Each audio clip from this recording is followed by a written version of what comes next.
Hey everyone, this is David. I just made a 15-minute tutorial and then it didn't work.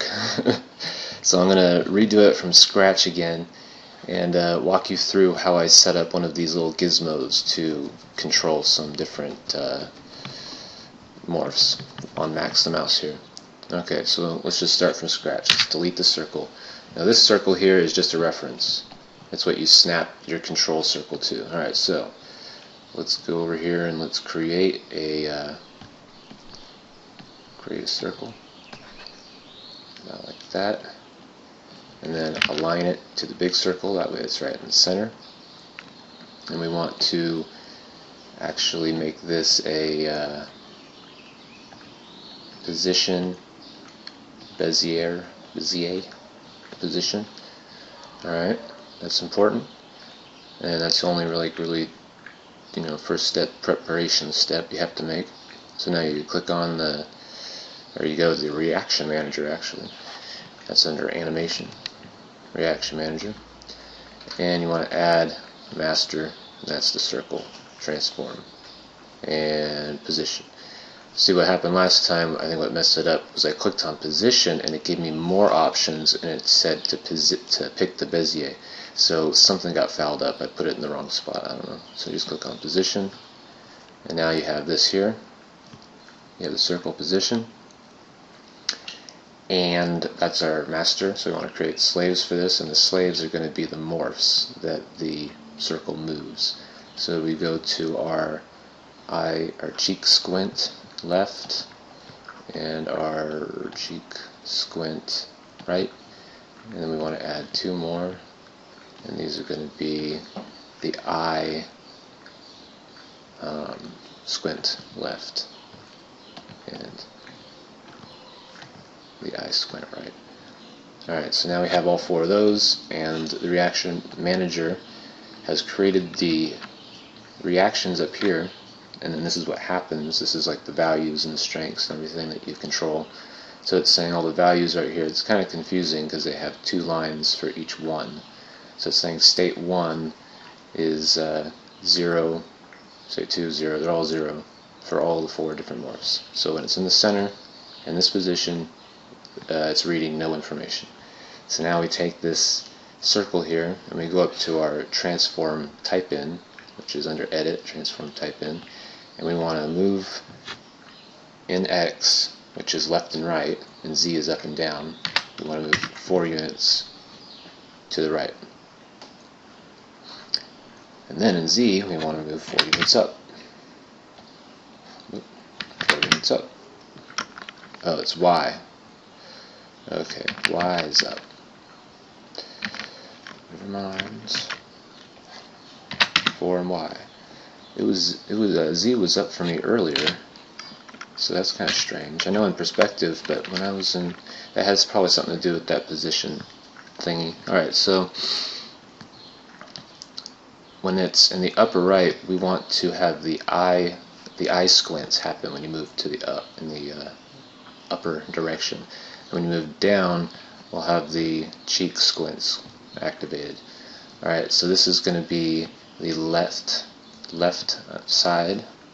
When you move this to the right, it's actually the left side, right side facing. So his left eye squint is going to be 100 from here. And everything else, of course, you don't want to do that yet. You want to create a new set of states for all four of them, saying that they're all going to be 0 right here, except for eye squint left, and this is going to be 100. I just accidentally. Alright, anyway. So now we want to go back in the X direction, so it's in the center. And in the center, create another state of all four.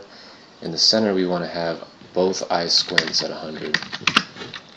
And then go -4 to go to this corner.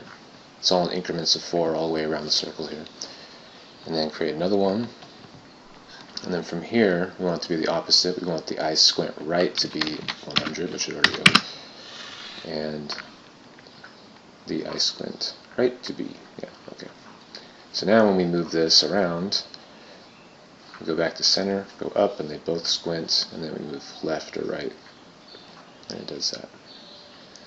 Alright, and then Control Alt to align it back so it's back at 0.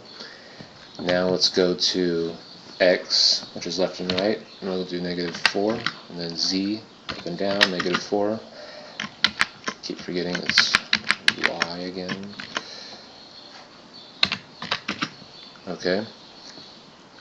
And now in this direction, create another set of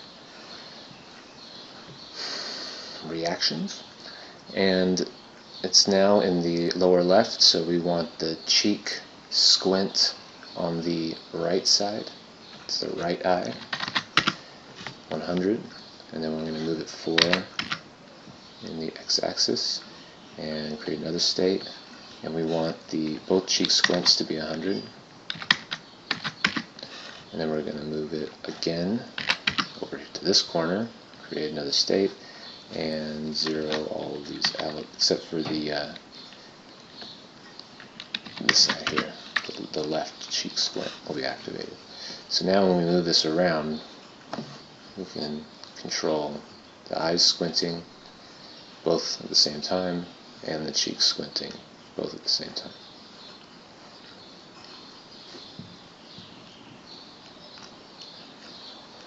Now the beautiful thing about this is if you set up morphs that kind of go along together, then you can animate along paths. So let's save this. Now this circle that I made here, you could animate it by making keyframes and going, okay, it's here, and then it's over here, and then it's over here. But it's going to animate on straight paths when you move it, unless you go into the curve editor and mess with things. But that can be, it takes time to do that. So the best thing to do is to just create a line or a circle or any shape that you want. In this case, I'll create a little circle, align that here, and what we can do is we can create a path constraint on this circle.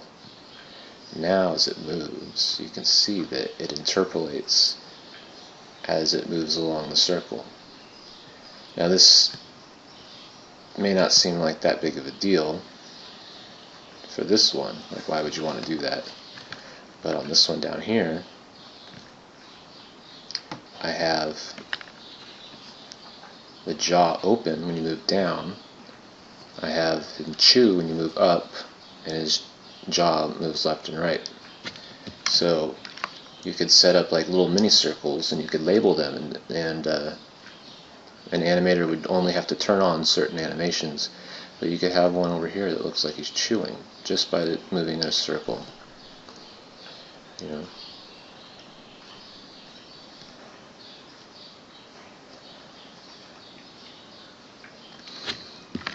And then we got his nose to move around. That was my cat. And then smile, frown, whatever side of the face you want it on.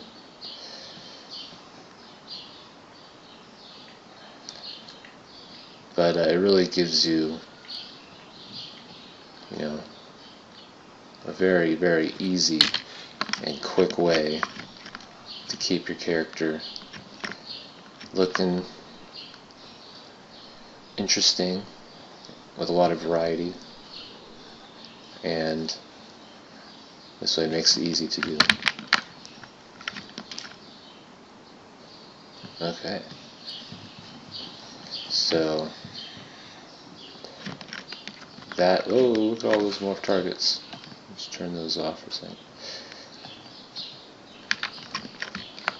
Okay, so that's how you use the reaction manager to set up a manual morph system for his face. Now, what I've got on this guy is I've got 2 morphs set up, one for the reaction manager setup and one for motion capture.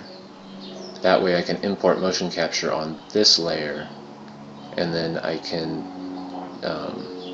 use this other morph layer to refine things that I want or add different things. different expressions. So one other thing I wanted to show you. You gotta go to, make sure you go to parent. These ones down here are a different system than this one. This one I just created. I didn't go through the extra step where you create it's called a IK solver. You create an HI solver, and what it does is it, see if I go under here. This one was set up, when you create an HI solver, it creates these crosshairs, and it basically links your circle to the crosshair, or that comes with it. It links it to this box that I created, and then when you move the box, you can move the circle as well, and it stays within it, so you can only move it so far. But if I do it that way, you are using up a constraint system, and then you can't put the circle on a path like you can here. So I'm probably going to redo all of them like this, because it's a lot more flexible. So now if I grab his, just move this down, if I grab his eyes,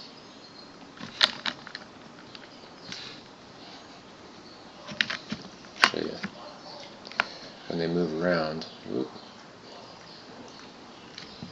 this is also done within the reaction manager, so that when his eyes move up and down, left and right, it's also affecting the morph of the morphs around his eyelids. So then you can also like have him blink.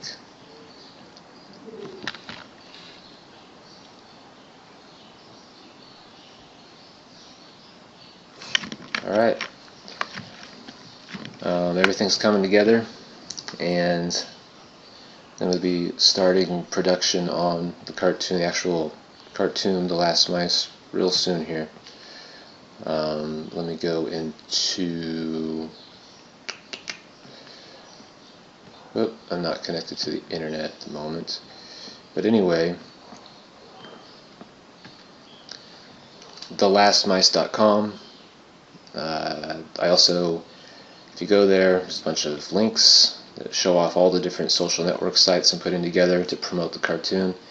Just created a blog spot, so it's thelastmice.blogspot.com, and what I'm going to do is I'm going to release a graphic novel version that goes along with the animated series. So it'll probably be, 5 or 6, a dozen or so actual images that I will release first as a graphic novel, and then when those are all done, I will put it all together, animate that scene, and then upload that to the official website, thelastmice.com.